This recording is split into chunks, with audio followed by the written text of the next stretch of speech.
সুপ্রিয় দর্শক, আজকে মাহে রমজানের ৭তম রোজা ১৪৪৬ হিজরি। আমি এই মুহূর্তে যুক্ত হয়েছি রাজধানীর পুরান ঢাকার আগা মসজিদ লেনের ইফতার বাজার থেকে। চ্যানেলসের দর্শকদের জন্য আমাদের এই সময়ে একটি থাকে যে আমরা এই সময় আপনাদেরকে ইফতার বাজার দেখিয়ে থাকি। আমরা আজকে এসেছি রাজধানীর পুরান ঢাকার আগা মসজিদ লেনের ইফতার বাজারে। আমরা দেখাবো এই ঐতিহ্যবাহী শতবর্ষী পুরনো এই মসজিদটির সামনে যে ইফতারের ঠিক আগ মুহূর্তে যে বাজারটি বসে, সেই বাজারের চিত্র আজকে আপনাদের সামনে তুলে ধরবো। আমরা আগা মসজিদ লেনের একটি ইফতারের দোকানে আমরা দেখাচ্ছি উনি কি বিক্রি করেন। পুরান ঢাকার ঐতিহ্য খাবার স্যান্ডউইচ অনেক সুস্বাদু। কি দেওয়া এটা? চিকেন দেওয়া, চিকেন এটা শর্মা, চিকেন শর্মা, দাম একবারে খুবই কম। এটা চিকেন ভেজিটেবিল বার্গার অনেক টেস্টি। তারপরে চিকেন পিজা অনেক টেস্ট, অনেক দূর দূরান্তের মানুষ খেতে আসে।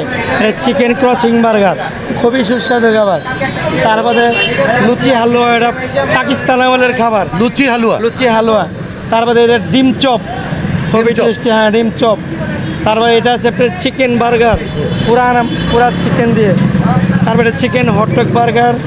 তারপরে এটা হচ্ছে চিকেন সাসলিক। হ্যাঁ। তারপরে এটা হচ্ছে ভেজিটেবিল রোল। এটা হলো চিকেন ফ্রাই, এই যে মুরগি ভাজা, এটা চিকেন ফ্রাই রান সিনাইগুলো দিয়ে। তারপরে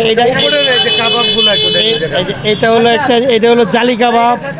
তারপরে এটা আছে লাঠি কাবাব। তারপরে এটা আছে কিমার চপ। তারপরে এটা হলো আপনার টানা পাওডা। তারপরে এটা হলো ঝাল পাওডা। এটি কতদিন আপনাদের এই দোকান? এই কতদিন যাবত? এটা আমাদের প্রায় 10-15 বছর ধরে। আচ্ছা। তারপরে এগুলো আছে বন্দিয়া। তারপরে এটা আছে আপনার এই নিমকি। তারপরে এগুলো আছে আপনার পনিরের গোজা। তারপরে আছে আপনার এটা হলো জাল গোজা মুরগির মাংস দিয়ে। তারপরে এটা আছে আপনার সমোচা, পুরান ঢাকার ঐতিহ্য খাবার সমোচা। তারপরে এগুলো আছে আপনার কিমা দিয়া রোল। তারপরে আছে আপনার সিঙ্গারা। তারপরে আলুর চপ, বেগুনি, পেঁয়াজও। তারপরে পুরান ঢাকার ঐতিহ্য খাবার জিলাপি। ঠিক আছে তো দর্শক, আমরা পুরান ঢাকার যে পাহাড়ি খাবার যে বলে, পাহাড়ি খাবার যে বিষয়টি বলে, পুরান ঢাকার ঐতিহ্যবাহী যে খাবার আছে, সেই খাবারটি আপনাদেরকে দেখাবার চেষ্টা করেছি। আমরা চেষ্টা করব আরও কিছু খাবার, পুরান ঢাকার যে ঐতিহ্যবাহী আরও কিছু খাবার আছে যে ইফতারের আগ মুহূর্তে আমরা এগুলো আপনাদের সামনে তুলে ধরার চেষ্টা করব। সাথেই থাকবেন।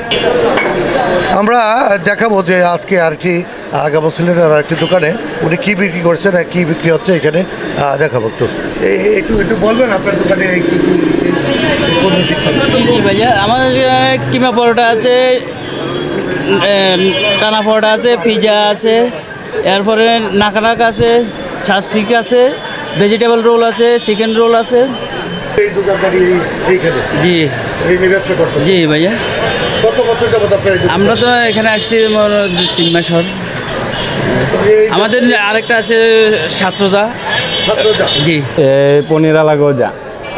পনিরালা গোজা। আচ্ছা, পনিরালা গোজা এলাকার ফেমাস, মানে ঢাকার মানুষ এটা পছন্দ করে খায়। পনিরালা গোজা। জি, আপনি কি ইফতার কিনতে আসছেন? জি, ইফতার কিনো। তো আপনার বাসা কোথায়? বাসা ওই যে জুতার কাজ করি এই জায়গা। জুতার কাজ করেন। এইখানে ইফতার কেমন লাগে আপনার কাছে? হ্যাঁ, অনেক ভালো লাগে। আচ্ছা, কতদিন যাবত আপনি এখানে ইফতার কিনেন? ইফতার কিনতেছি পরা বছর লাগাত ধরে এই জায়গাতে ইফতার কিনতে। এখান থেকে ইফতার? জি, 1 বছর।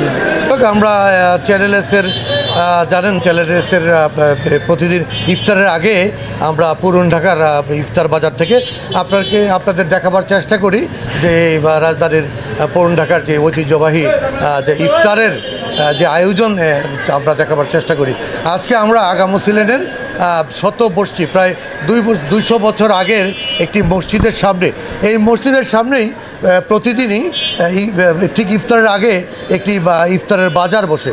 আমরা সেখানে একটু দেখাবার চেষ্টা করছি যে আজকে আগা মসজিদ লেনের বাজারের যে ইফতারের যে আয়োজন আমরা দেখাবো। এখানে একটি খাবার তাদের বেশ জনপ্রিয়, সেটি হচ্ছে পনির চেক যেটিকে বলে। আসলে এক এক জায়গার পুরান ঢাকার এক এক জায়গার এক একটি বিষয় থাকে। যেমন চকবাজার আমরা দেখেছি যে বড় বাপের পোলা, ঠিক এইখানে পনির চেক নামে একটি সমোসা যেটি খুবই খুবই আপনাদের জন্য এই এলাকায় একটি নাম করে একটি পণ্য। প্রিয় দর্শক, মাহে রমজানে আমরা প্রতিদিনই আপনাদেরকে চেষ্টা করি যে ইফতারের ঠিক আগ মুহূর্তে ইফতারের গতকালকে আমরা লালবাগ থেকে চকবাজারে ছিলাম, সেখানে দেখিয়েছি বড় বাপের পোলায় খায় ঠুকারিয়া বাড়ি যায়। আজকে কিন্তু আগামী সিলেটে সেই বিষয়টি না, এখানে পনির চেক একটি সমস্যা এখানে খুবই জনপ্রিয়। আমরা সেই পণ্যটি কিন্তু আপনাদেরকে দেখাবার চেষ্টা করেছি। তো প্রিয় দর্শক, আমরা আজকে এই পর্যন্তই। মাহে রমজানের শুভেচ্ছা চ্যানেলের সকল দর্শকদের প্রতি। আমরা চেষ্টা করব আগামীকাল আবারও কোনো ইফতার বাজার থেকে ঠিক ইফতারের আগ মুহূর্তে আপনাদের সামনে হাজির হওয়ার জন্য। সে পর্যন্ত ভালো থাকবেন, সুস্থ থাকবেন, এই কামনা করি। চ্যানেলের সকল দর্শকদের প্রতি মাহে রমজানের শুভেচ্ছা। Shafiq Ahmed, channel S, Dhaka.